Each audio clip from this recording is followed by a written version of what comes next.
امام صاحب کی باری نہیں آئے گی، آپ کی آنی ہے کہ نہیں؟ سر ایک چھوٹا سوال ہے کہ آج کل انگلستان میں لاٹری کا بڑا چرچا ہے، تو بعض دوست یہ سوال پوچھتے ہیں کہ اس میں شامل ہونا کس وجہ سے منع ہے، اور لاٹری نہیں، مجھے آپ یہ بتائیں کہ کس کا قصور ہے؟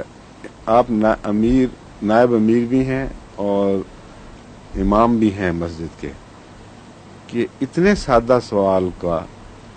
ابھی تک احمدیوں کو جواب ہی نہیں دیا گیا، اور چرچا ہو رہا ہے، اور شیطانیت کا چرچا ہو رہا ہے، اور قرآن کریم کے اس واضح پیغام کا اتنا مدھم پیغام پہنچایا گیا ہے کہ ان کے ذہنوں میں مٹا ہوا سا نقش ہے، وہ نہیں پہچانتے کہ واقعتاً لاٹری حرام ہے کہ نہیں۔ لاٹری ایک واضح کھلی جوئے کی قسم ہے،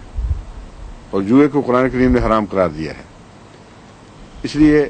مجھے اس بات پہ تعجب ہو رہا ہے کہ آپ نے کیوں شور نے مقابل پہ ڈالا، کثرت کے ساتھ بلند آواز سے تمام احمدی مردوں، عورتوں، بچوں کو مطلع کیوں نہیں کیا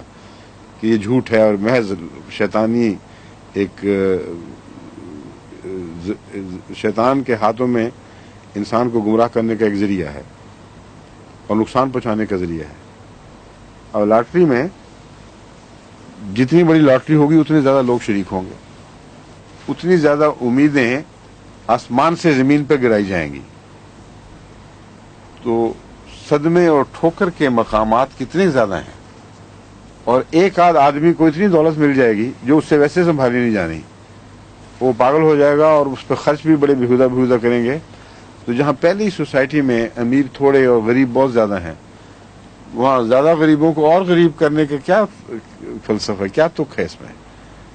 اس لیے بحثیت نظام اتنا واضح طور پر بودھا نظام ہے یہ کہ اس کے خلاف ایک احمدی کی پاک سرشت کو از خود رد عمل دکھانا چاہیے تھا، اور یہ تربیت کی کمی لگ رہی ہے۔ اس امکانی 10 لاکھ پاؤنڈ کی خاطر یا لاکھ پاؤنڈ کی خاطر